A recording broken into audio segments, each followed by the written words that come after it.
Hey, good morning, everybody. Happy Friday. Welcome to the Big Melt uh, um, March, the March Big Melt version of Money Talks. Good to see everybody again.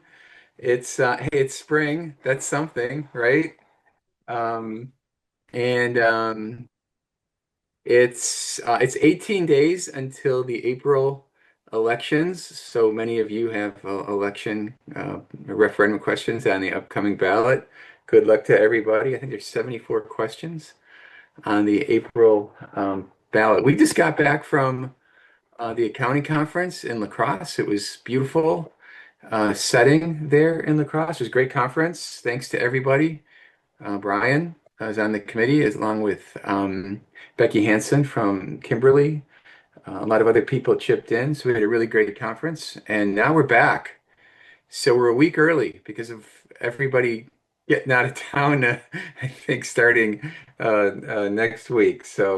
Um, so we've got an action-packed Money Talks agenda, and it's going to be a good one for a change. So here we go. Um, our panelists and our big disclaimer. And of course, the big news is we have a special guest. Pete the Predictor is back. Pete Grender, Verona School District. Good to see you, Pete. Thanks for joining us. Thanks, Mike. Good morning, everybody. All right. Um, so this is our topic train for today.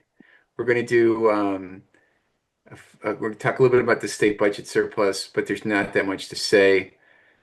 Declining enrollment report from Wisconsin Public Radio and Television was in the news this past couple weeks. Because we're talking enrollment, we thought we would invite Pete to come on. Pete's got a really cool spreadsheet that is something you're going to want to see, and it's free and it's a nice service. So thanks, Pete. A few things about summer school, just to make us think about summer. And then, Brian, you want to do the RFP conversation at the end, near the end anyway? And then we're going to complain about open records requests. We have no solutions. We just thought we would spend some time complaining about it because it's therapeutic. Um, and I think we got a few extra topics at the end, just a few announcements. So there goes our first emoji. Wow, we're only 2 minutes in. So um, all right. So are you guys ready to dive in? Absolutely. Let's bring it. All right, here we go. So state budget surplus negotiations. Well, as of what, yesterday or the day before, the Senate adjourned without doing anything about um, this big deal that's been in the news, right? Which was maybe 42, 45% on special ed, maybe even more than that. In exchange, there'd be a big package of tax relief. Well, now the Assembly's gone, the Senate's gone. So I suppose this is still ongoing, and you should still continue to tell your legislators that it's awfully important. But there's just no news, right? I mean, I hear theories all over the place. There's like a black market in rumors around what's going on in the Capitol. But so that's why we don't have Deep Haddock or Ann Chapman or anybody on this morning because there's just not much to say. So stay tuned. How's that for late breaking information on Money Talks? This is why we enjoy the reputation that we have. Okay, so here's some real news. Um, you can find this. You probably saw it when it came out. Um, this was just March 16th, so earlier this week. So if you're experiencing declining enrollment, you're not alone. I mean, 68 out of 72 is overwhelming, right? And I think of the four that were not declining, one was like flat even, one was up by one kid. I mean, this is really universal declining enrollment. 14,000 kids. That is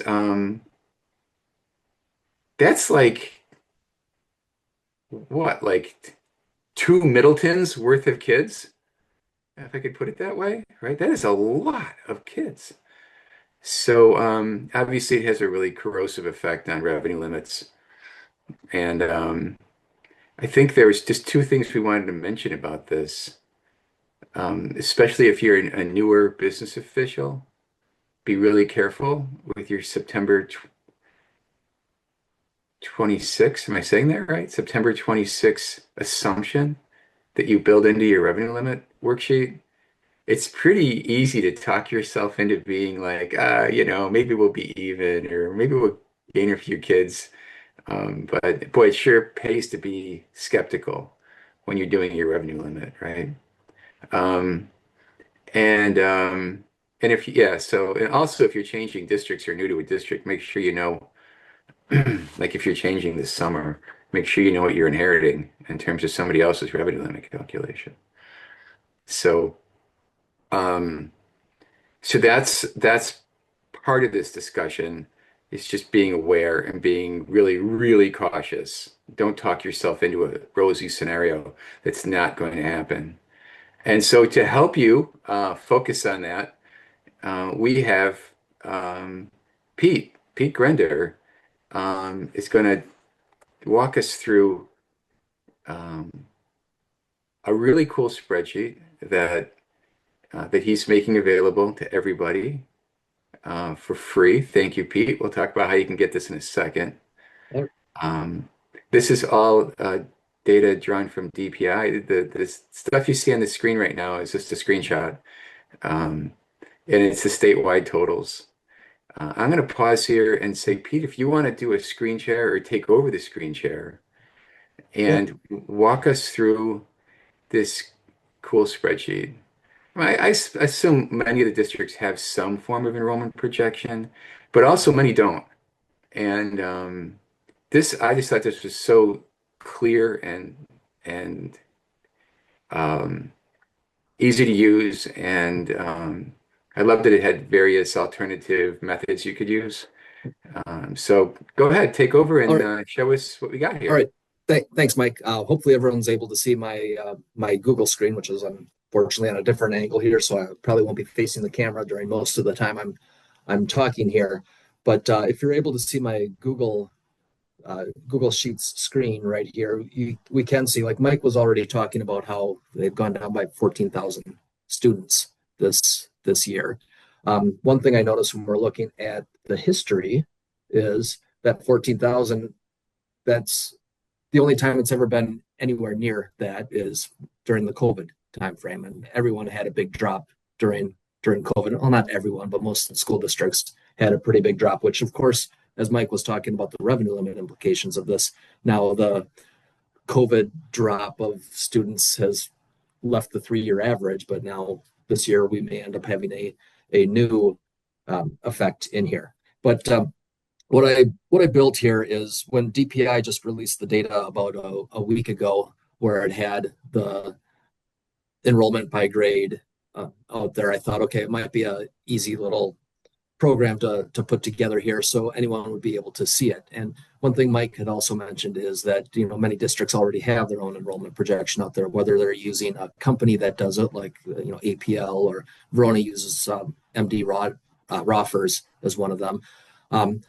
Those are very nice too, because they'll also start adding in extra calculations in here, like birth rates and how many new housing starts are there too. So those are really good pieces of data to use. On the other side too, there's also your budget projection model. So if you're using a budget projection model that has an enrollment projection feature in there, that actually might be a little bit better than what this is too, for the simple fact of my data right here doesn't delineate out by open enrollment in and open enrollment out. Now, when you're looking at your budget projections, of course, you're going to want to know your open enrollment numbers on there too, because that's what you're used to determine your third Friday count and ultimately how much money you're going to get. So the file that I have here today doesn't necessarily have like the open enrollment numbers on there, but it does show you the number of kids that you're educating. And it might be an important one to note. So you're trying to figure out class sizes and such too. So at the end of the session today, we're going to share this with everyone. You're going to get it as a view only option. So you're just going to end up having to go ahead and make your own copy of it. And once you make a copy of it, then you'll be able to edit it. Because if people start sending me 100 requests to make them an editor on here, I'm probably just going to ignore most of those.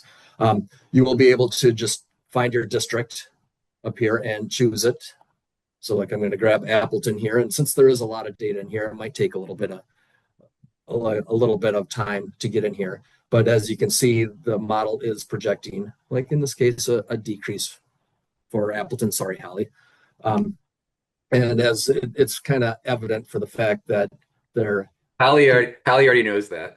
yeah, their kindergarten class is pretty low and their 4K class is pretty low, which of course is projecting lower class sizes in the future on here. So that's one of the things that pops in here. Mike had mentioned there's several different projection methods you could use. As you can see, I have 1 year all the way up to 10 year. So it will look at your projections or your history to say, okay, well, how many second graders became third graders? And what's that ratio for like the last 1 year, 2 year, 3 year, all the way up to 10 years, and apply that percentage to all the future years, depending on which method you choose here. I also built one called the composite average, which is just an average of all those averages. So that seems like a pretty solid number to use if you're trying to figure out which method to use. I also built something called the baseline average. What that does is it uses the average of the last 10 years, but it takes out anything that's more than one standard deviation from the average there. So basically it gets rid of your outliers. So I thought that was a nice tool or a nice projection method to use. But then the one that I'm defaulting it to will be the weighted baseline average. What that does is it looks at the baseline, but it puts a heavier weight on the more recent data. So like right now, if you have been growing a little bit more, it takes that into consideration to say, you know what, maybe that's a little bit more to the trend. Because if you had a huge increase from 2015 to 2016, that might not necessarily be your case anymore. So it puts a lower percentage for all of those more dated results. So the weighted baseline average is a nice way to go on this. I also did grab staffing out here. When I was telling this to Brian Adesso, he had recommended, hey, if there's a way to throw in staffing on here, go ahead and do that. And I did that at a very high level, as opposed to saying, there's the report out there that has all of the teachers that lists them all. This is just a summary report where it would show the licensed staff or administration or anyone else that's in here. So you can get your staffing ratios out here also. There's a couple more tabs here. There's a projections comparison tab. So if you wanted to do a quick comparison of all the different methods to see where you're at, you can go there.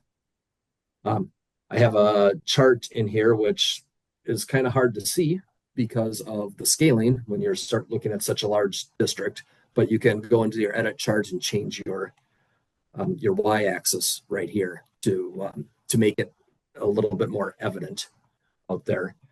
And finally, the data also has your school in here. So in theory, you could just go ahead and grab any one of the schools you want, and it will show you the history of that particular school. It doesn't have any projections in here, but it's just data that was already there. So I figured let's add that in here also.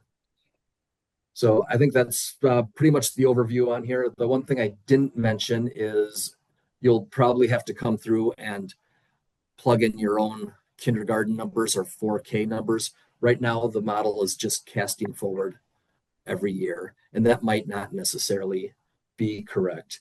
In Holly's case up here, they're averaging 850 kids per year. So maybe this is low, maybe not. Holly would probably know that better than anyone else. Once you make this your own file, you'll be able to put in a different formula here because maybe you want to just grab a 5-year average to try to project forward. And of course, then the model is going to start pulling in those future amounts. So I guess in a nutshell, that's the enrollment projection file. So if there's any questions, feel free to reach out. Yeah, please. I do have a couple other things I wanted to point out here too, is that sorry, Union High School districts, this isn't going to work on yours because it's trying to say how many eighth graders became ninth graders. So I don't have that in here. There are some solutions on that. So if you're a Union High School district and you want to see this, we can build that for you, or I can even grab all your feeder districts to come in for you. And I'll finally reiterate, it's only as good as the data that's on DPI's website. So as I was testing, I did find one very small school district that I've always looked at for testing and noticed that in like 2016-17, they normally have 100 kids in their high school. And that year, they're only showing about 30. So it was obviously some sort of blip in the data. Sure. But all I have is the data that's available on DPI. So anyway, that is the overview of this file. I think it's fantastic, and it's incredibly generous of you to share this with everybody. I have a couple quick reactions that I want to ask Brian. Um, First, I think it's a great teaching tool, like for your board, your community group, even your internal meetings, because it's you can show the statewide, and you can show your district and other districts and give people some context. And then I think having the staffing information on there is really cool. I know we've been uh, K-12's been getting criticized for the difference between the trend line on staffing, which is basically flat, versus the trend line on enrollment. Brian, is that why you wanted to have staffing on here? Yeah, I mean, I think it's important to show that ratio, and but I mean, if we lose 10 kids, that doesn't mean that staffing goes down. You know, I guess the question I have for Pete is how does this get me more students? Is there a button that I can press or something, and then the numbers will go up? If I could make that button, I think everyone would be very happy for that. But unfortunately, we don't have Yeah, that. you should. One thing I do want to add about staffing, you may have noticed in 25-26, it's showing 0 staff. DPI hasn't released that. Right. Data. So once it gets Right. released, I can put it back out here, and then at another Money Talks or something, we can say there's a new link out here that has updated data in here. Yeah. It's really interesting stuff. Andy, any questions or comments? No, not at this time. It's Not at this time. again, Pete is awesome for putting this stuff together, and totally Yeah. appreciate it. Yeah. Good stuff. Thank you. Okay, so Ryan, if you could put into the chat like how folks can access this, or any instructions or links or whatever you want to do there. Of course, we will follow up after the webinar with more. But if you want to throw it in the chat, or Pete, if you want to help with that, um, we don't want to put that out live right now, right? Because we don't want to like crash the webinar or the WASPO website. So don't everyone go, clamoring, running for the door at the same time. Um, I think that I sort of conclude this section by saying that um, this is like my reason number 1005 that revenue limits are obsolete and just really bad public policy. I know for almost everybody, it's hard to remember, or you couldn't remember that there was a long period where Wisconsin school districts operated without revenue limits. The school board made the decision, and it was just fine. There was one condition that was problematic back in those days, which is that the school boards couldn't control their labor costs because of the old mediation arbitration rules, which tended to fuel salaries at a significantly above inflation. Well, those rules are long gone, as you know. Collective bargaining like that doesn't exist anymore. So the one problem with having your school board control the levy is gone. So why not just let the school boards control the levies?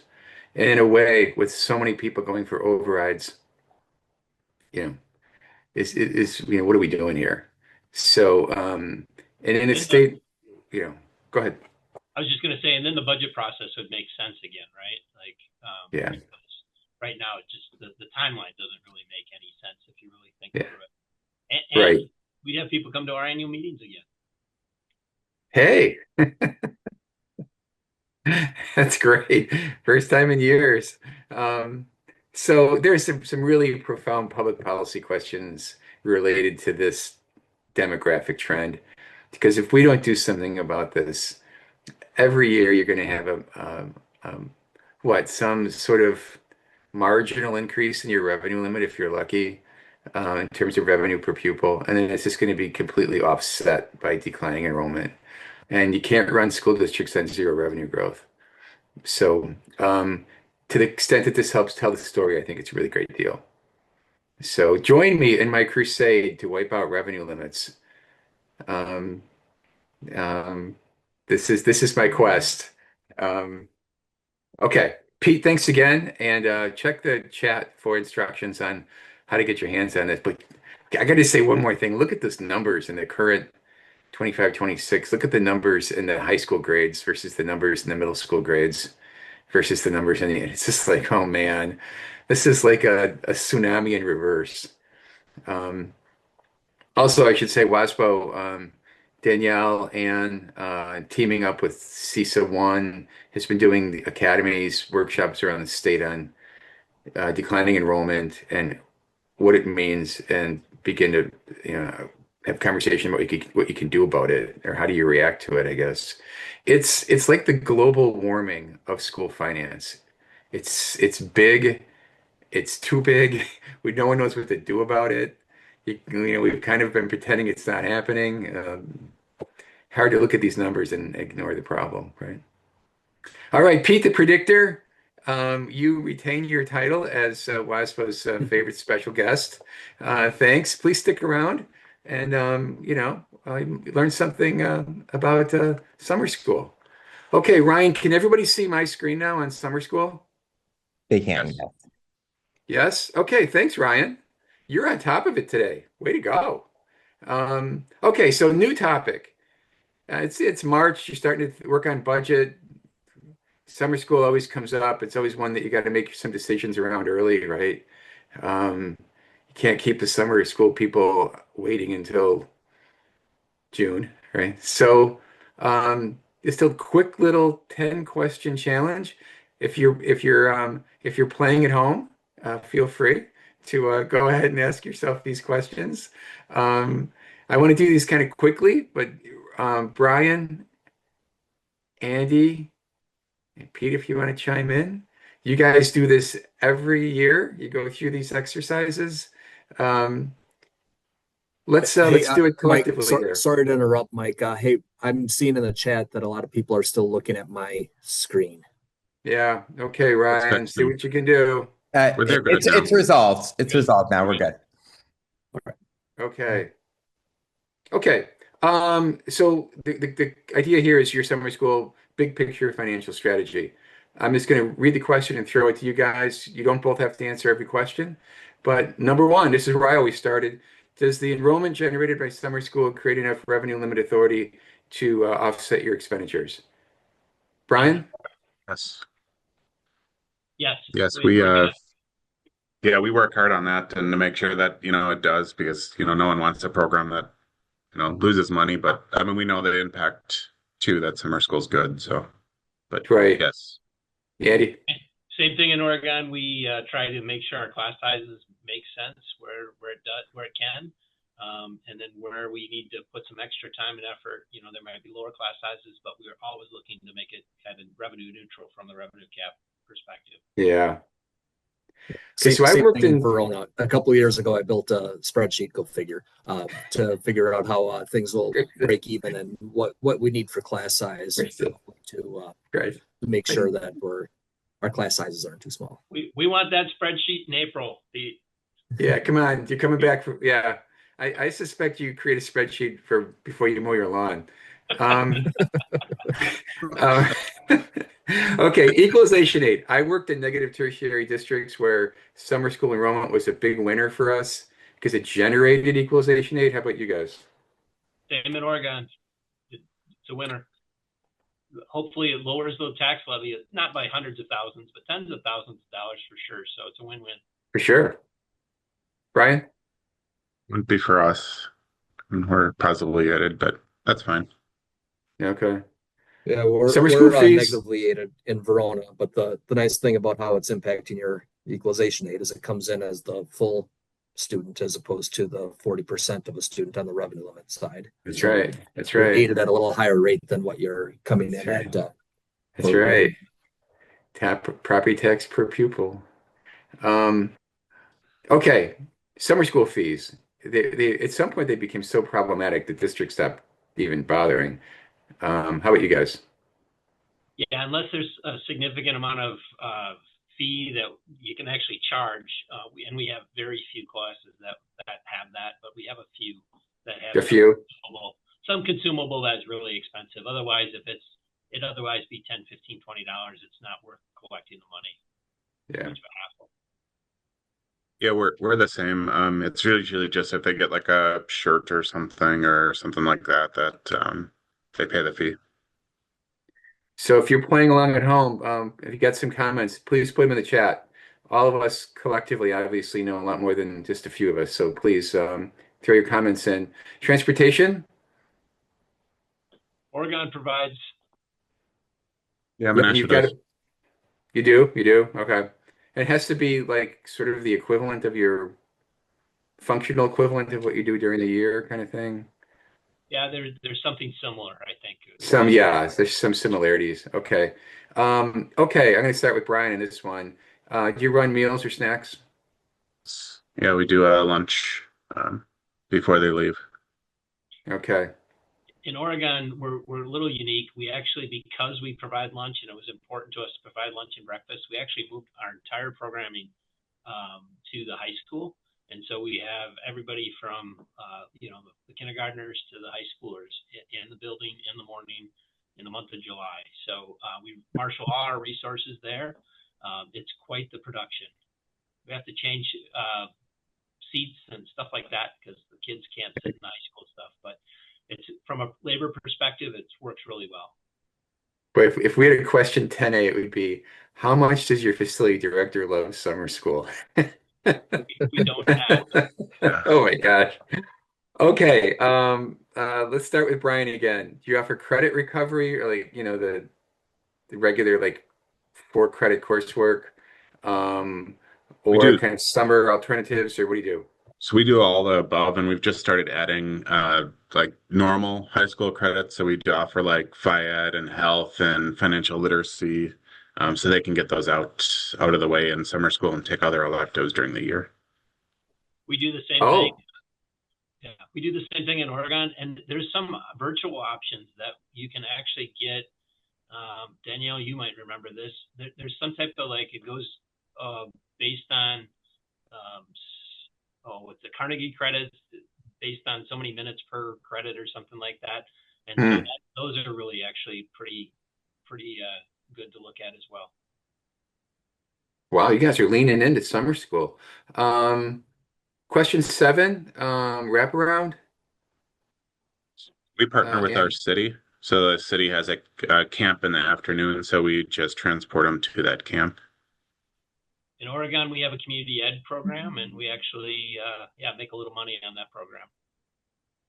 I think when you do referendum to exceed the revenue limit, you should remind all these parents that you are saving their sanity all summer with summer school and wraparound. It's like, come on, all we're asking for is a vote yes. Remember us, remember what we did for you in July, right? And it's a super affordable program, and we Yeah, actually use some high school kids, so they get some kind of training and jobs in the summer, which is kind of cool. that's very cool. Your summer school calendar, some folks start in June, some in July. Andy, when do you start? We start kind of the first Monday after the 4th of July is pretty much where we land. Oh, nice. I'd always do all these accruals when, yeah, because of the cutoff. Oh, it's obnoxious. Brian? I think we're kind of unique. So we do a June 10th through the July 2nd. Then we do a mini camp. So for like our science and ELA, we do that July 13th through July 17th. And then we do a jump start because we want the kids to get ready for school. So we do that from August 3rd to August 7th. So we're trying to get them like prepped for school so then we don't have to waste like a week for them to find like all their stuff. And so we're trying to make that jump start kind of be more like mandatory for all kids so that we don't lose academic minutes when the year starts. We do something similar. Wow, it's tough to be a kid these days. It's really helped our minutes and Yeah, that's great. This is so amazing. Okay, number nine, any creative DPI type programming. So, like Andy, I was always trying to find ways to increase the count in our summer programs. So, if there was a football practice going on or like a workout program, it was summer school. I can say this because I'm not working for school districts anymore. Band camp, you bet, right? All of those things. Some group was going to New York for a week, turned it into a summer school. If a kid happened to walk through the hallway of one of our schools, we put him in summer school. So, how about you guys? We follow the rules, Mike. Oh, okay. Nicely said, Andy. we We should also check follow this. the Is rules. anybody from DPI on this call? We should check. Go ahead, Brian. We also follow the rules, but we used to do a swimming program that partnered with the city that we would send an instructor along and do that. Unfortunately, our pool's being remodeled, so we won't be able to do that for the next 2 years. But that's kind of a Yeah, unique thing that, as long as there's an instructor there. And then our kids, like we live by water, so it's beneficial for our kids to learn how to swim. So right.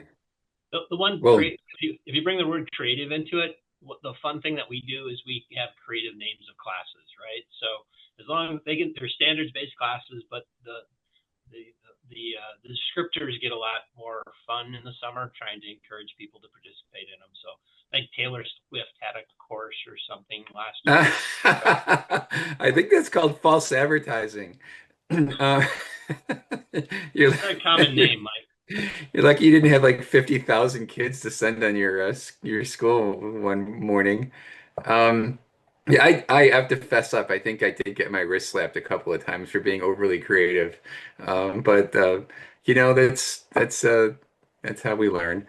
Um, Madison, the number 10, my experience in number 10 was this was from Madison Metropolitan, was that summer school program was big and complex, and the HR department was already overwhelmed with other things.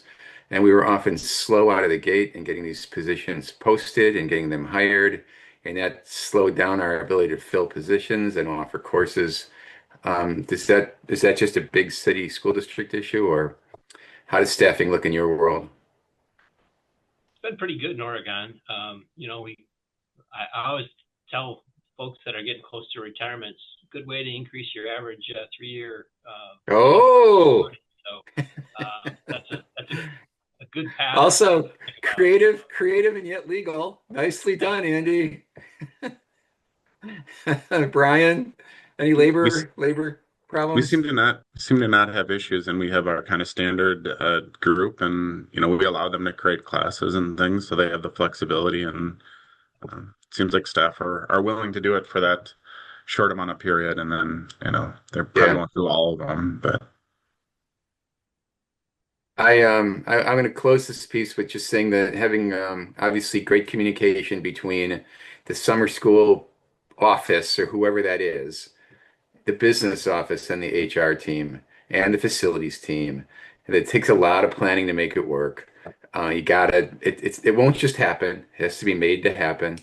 And I always felt like when I explained some of these concepts to the HR folks or the summer school office, they were like fascinated. They're like, "Oh, that's why you think the way you do. We always just thought you were really weird." It's like, no, there are reasons why we're asking these questions and doing these things. So, it is that time of year. So, if you got an open block on your calendar, reach out to your summer school people and get going. Okay, good stuff. Thank you.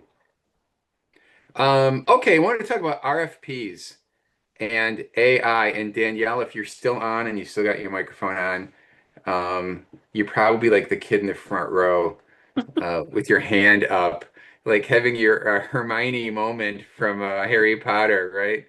I know the answer. So, we all hate doing RFPs traditionally, right? Unbelievably time consuming, all sorts of technical hassles. I avoided them every possible way. But Brian, you asked that we put this on the agenda, so we thought we would throw it on there. Um, this is a little bit about, I think we lost a slide in the last night when we were editing, but all we did was ask, I think in my case, I was using Copilot, and I just put in, I need an RFP for 100 regulation basketballs for a high school in a school district. And it just, it wasn't even 30 seconds later. It, popped all this stuff out. Now, I haven't, confirmed that all this is accurate, but it does raise the question of maybe RFPs can be viable as a tool. Brian? Yeah, maybe. I mean, I just wonder if it's going to get to be, the same way that like I'm not jumping to the next one already, but open records requests, so many are generated through AI, and I'm wondering when vendors start to get annoyed by Mm. the, non-personal touch of an RFP. And if people aren't doing what they're supposed to do with AI and actually reviewing it and just sending it out, and now you get responses back and they're like, oh, well, I didn't really want that, and well, that was in your RFP, and Oops. Yeah, yeah, that's right. Yeah, you can't just turn your brain off. I go back to like, these horrible processes where we're trying to do some simple purchase and I'm supposed to write a spec for a copier. How do I know how do I even know what to ask for, right? So there's a little bit of a leg up. Go ahead, Danielle. Yeah, I was gonna say I was talking to Dan Arnold yesterday. I'm not sure if he's on here today or not. And he was saying that he had done an RFP, did what he was supposed to do, as Brian mentioned, which is, edited it after AI generated it to make sure it was accurate to what they were needing in South Milwaukee, but then got, the responses back from everybody, and then put those responses into Notebook LM and asked it to generate clarification letters for each of the vendors so that each vendor could come back with, the clarification pieces that they were missing from their response to the RFP. And he said it saved him hours and hours of time. He said he did say you definitely have to make sure you watch those because one vendor missed a lot, and so the letter was a little snarky because it was pretty long of all the things it didn't do. So you definitely got to check those too. But just kind of as a second step to how you can use it for this process. That's great. Andy, when was the last time you wrote an RFP from scratch? Yeah, it was a long time ago. Probably in Right? Illinois. In Illinois, they actually required you to bid anything out. I think above $10,000 a number of years ago. So I still remember like a week on working with carpet spec, and that was probably my first one, and maybe the most difficult. So Right. And Madison had a policy that anything over, I think at one time, it was anything over $25,000 required three bids. And it was shocking how many purchase orders came through the business office at $24,900. Um, probably you three of know, them, right? three, one a week for 3 weeks. Bid splitting is not the solution. Frankly, it was a bad board policy. Um, so um, Well, this, AI is. Go ahead, Ross Andy. actually corrected you and said it was 10,000. Oh, geez. Maybe it was back then. It goes back a number of years. But yeah, all it did was lead to bid splitting. But we talk a lot about I mean, AI is everywhere, but it's kind of fun to see that this might be an avenue in a business office. or variations on this theme that could help improve efficiency. I thought it was certainly worth showing.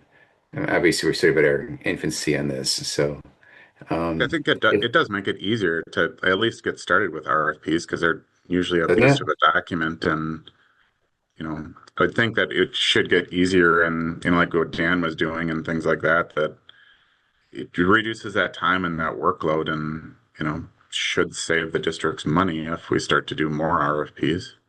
And just a little tip, if you have an RFP template that, like, if you have a format that you prefer for those RFPs, upload a previous RFP that you've done and ask the AI to follow that format when generating the new RFP for the new topic. It's not going to be perfect, but it is going to be a lot easier to cut and paste. There you go. Well, every once in a while, I think if you're the business official or the responsible financial person, you get a vendor who's just annoying the heck out of you, right? And you're like, okay, fine, we're bidding this thing out, and this might give you a way to maybe make that a little bit more possible, might right, and help you move beyond just being frustrated to actually do something about it. So for that reason alone, I think it's worth exploring. We might do some PD on this at some upcoming conferences, and similar business office applications. And yes, the Madison threshold at one point was $10,000. And because they had a really big food service department, we once had a order for bananas that exceeded $10,000. And Chad Weezy and I got called on stage to explain the bid result. So not that we know anything about bananas, but then we were asked if the bid met all of the board policies in every other way, and we had to explain that we needed them to waive the local sourcing rules because bananas don't grow in Wisconsin. Great moments in school board relations. Oh God. Okay. Oh, see, that was out of order. There you go. Okay, let's talk open records requests. Um, you know, I this is for the chat, really. We don't have any news for you on open records requests other than if you're feeling like you're getting more of them, you are. I talked to a couple attorneys during the week who confirmed that, and it gets a little frustrating when the requestor is basically trying to monetize the data that you are compelled to provide, right? It's all these basically AI aggregator data generators that are asking for information, and sometimes they're really, really broad. Um, yeah, so a lot of frustration out there about that.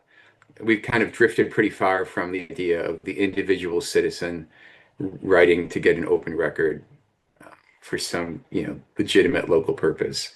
Good open government. That's really not what's it's that plus a lot of annoying additional open records requests. Um, so if you talk with your attorneys, there are ways to mitigate some of the administrative burden, but despite your frustration, the rule is the rule, and you have to take that seriously and you have to honor it. So we hear the frustration, but unfortunately, no, you can't hit delete on the open records requests. Mike, I attended the open records session at the county Yeah, conference, and there's yeah. one point that I found fascinating, and so did the attorney. But we can't charge, so you can charge for locating a file, but you can't charge the location costs if after you spend all that time and you find that there's no records. You can't charge them. You have to Yeah. find a record. And they were kind of on the stance, okay, well, we found the record of their open records request, so that's one record. So can we charge like they're just trying to like it just seems obscene. Like we could spend, a whole week searching all of our files and find nothing, and you can't charge anything for it. Right, right. Um, yeah, because you have the data, but you don't have a record, right? Yeah.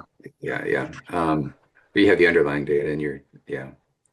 Well, if you can tell that if we're doing workshops on this at or breakout sessions at our conferences, it's for a reason. So I think we'll stay on that path. Um, but we brought it up here just as therapy. You're not alone. We feel your pain. Um, okay, so before we go, I want to bring up a couple of quick topics. So the first is that ADA, American Disabilities Act, Title II, not the usual Title II, it's the ADA Title II, has some rules around web accessibility. Just like physical accessibility, we live in a kind of online world, so there's a parallel is web accessibility. So there are rules around having your website and all the related attachments and so on be accessible. So for larger units of government, the deadline is next month. For smaller communities, it's a year out. So I'm not an expert on this, but I want to thank Nathan Peppendorf from Marion School District. Who knows where Marion School District is? Anybody? No? Yeah, yeah, Brian would, 'cause it's up near north of Oshkosh. All right. So you can all thank Nathan for making us all feel deeply paranoid about whether or not we are in compliance, or at least you can fire this off to your IT person and make sure that they know that you're on it. So you can just look Mike, it up. Just Google it. Go yeah, ahead, Mike, Brian. this is a pretty big deal because it's not Yeah. just your website, it's Schoology or Canvas, it's all your Yes. learning management, like it's a lot. And Anywhere you're interacting. yeah, I mean DPI is tackling it right now by getting away from PDFs on your website. But when you do Right. videos and then when you start to use AI to build PowerPoints and they're all pictures, screen readers can't read that. So um, none of that stuff. So if teachers start to use the beautify slides and Gemini, like none of that stuff is ADA accessible. It is a big deal. And if you're just hearing about this now, and you're April 26th, 2026 deadline, you're way behind. Um, we That's why we put it up here, just as an awareness thing, and and somebody can bring up in your team meeting. Make sure somebody's on this if it's not your responsibility. So yeah, I know just enough to be dangerous. I just know there's a deadline, and we heard DPI talking about it at the accounting conference. The other one is what is ParentSquare? So many of you probably saw that the governor signed a bill, Act 89 and 90, about protecting school children. It was just generally called the grooming bill, the felony. It should be a felony. But in response to that, there are obligations that fall upon school districts. And Andy mentioned ParentSquare to me, and I thought it was worth bringing up here. I assume it's a solution. It's not necessarily the solution, but go ahead, Andy.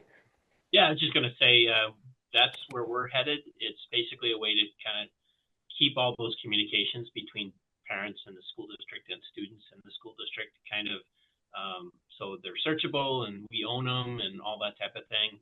Trying to get away from all these different apps that we don't have really eyesight into what's going on between different individuals. And so it's a product that I think is kind of catching fire around Wisconsin right now with a lot of districts. There's obviously cost to it, but there's also a convenience to it for parents so that all the information that's being communicated is going through one source rather than individual teachers that have different apps type of thing. So parents will like it. I think the one caution is sometimes ParentSquare talks about, oh yeah, you can keep texting. We just keep track of the information, and really it's best I think if you use their app because it sorts the data really well. And So we that use means it it's, for we use go it for ahead. our all talking points, and it does the same kind of thing, and it does automatic translation and all that for all the documents. Yep. I use Danielle? it on I use it on the parent side. Pewaukee uses it, started using it this year.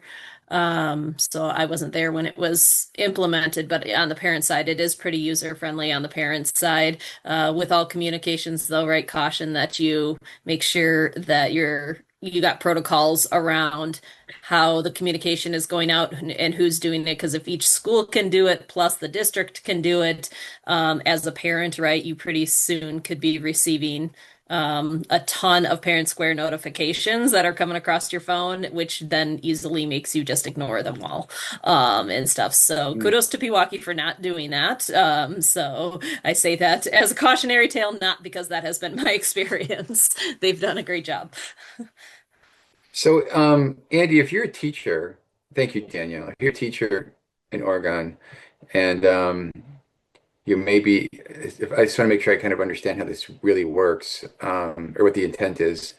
Um, it sounds to me like no more texting to a student, Right. gone. Using WhatsApp, gone. Right? You have to use this channel. Is that the idea? That is exactly the idea. Yep. And because the new law, right, there's going to have to be policies related to the communication, and so that'll be how we'll direct the communication. Okay.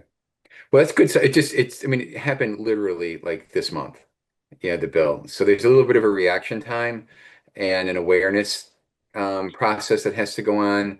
So we wanted to mention it here just to put a spotlight on Act 89 and 90 and highlight that um, ParentSquare is one way. I'm sure there are competitor products. If not, there certainly will be soon.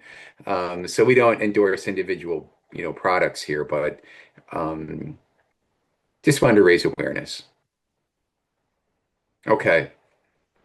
And thank you, Nathan, up in Marion, for your help on the ADA Title 2 accessibility. Okay. So, hey, it's spring. It's the first weekend of spring. Yay. Um, it does. I don't know about your backyard, but the idea that I'm going to be out there raking is not exactly not exactly the situation. I'd be up to my knees in mud, or I'd be raking snow, what's left of it. But hey, at least we're there. The Brewers opening day is Thursday, 6 days from now. So some good things to look forward to. I always feel sorry for high school baseball coaches this time of year, and softball coaches if they're outside. It's tough to predict it. Speaking of upcoming events, we have the Wasbo afternoon at the Brewer game is in early June. It's a Thursday in early June, around June 6th or 7th or something like that. And it's an afternoon game. And we did this for the first time last year, and I think we had a couple hundred tickets sell out like almost instantly. So go on the WASPO website and look for the WASPO at the Brewer game if you're interested in that. So it's time to think spring, right? Um, and I want to close with an infomercial from our friends at Wasbo University. Um, Danielle, maybe you can help me preview a couple of things that are coming up. Um, but I was all proud of the evaluation rating I got from my little class, and then it was topped by Jeremiah Johnson's class and Topher's class and Ross's class. So I'm definitely feeling like I got to raise my instructor game at WASBO U. What's coming up, Danielle? Well, the bottom line there is just that we have an amazing crew of instructors, including Andy, one of our panelists here. Yeah. And so, Andy's class is already wrapped up, but yeah, amazing instructors. We've had over 350 people in WASBO U this year. So if you have not taken a WASBO U class, you are starting to become part of the minority and should be checking it out and seeing what options are out there to grow your learning. But yeah, we have a couple still coming up. We have Elements of Revenue, which is the second course in the SBO certification. But of course, anything can be taken a la carte. We also have Capital Referenda with Steve Summers coming up. John Stelmacher's teaching the elements of revenue class I just mentioned, but capital referendum's coming up in April as well with Steve Summers. So whether you are going to April election or thinking about it in November or April of next year, great class to prep. And then we have some continuation of our WSRM courses. And then this summer, for the first time ever, we'll be offering WASBO U in the summer 3 classes: learning innovations, impacting finances and facilities, understanding and forecasting district expenditures, and budget monitoring and communications. So those are all coming up. Registrations for almost all of them are live. We still have one summer class we haven't listed yet, but otherwise lots happening. And we'll even be releasing the fall ones sooner rather than later. So come join us at WASBO U. Go Debits. Go Davits, yeah. And then it occurred to me that our summer school WASBO U classes won't actually increase our revenue limit authority. So No, we have we no should have thought of FTE that. count at Oops, all. what a mistake. Most of our classes are 8 or 12 hours, but the one John Stelmacher is teaching, I think, is 240 hours. And that's just like for his first lesson. So good morning, John, if you're out there. Well, hey, we're on next time, April 24th. And until then, enjoy the beginning of spring. Any wrap-up comments? Okay, check the chat or check WASPO if you want access to Pete's spreadsheet. Okay. All right, looks like we're out of here. Thanks, everybody. Have a great weekend. Thanks. Bye-bye.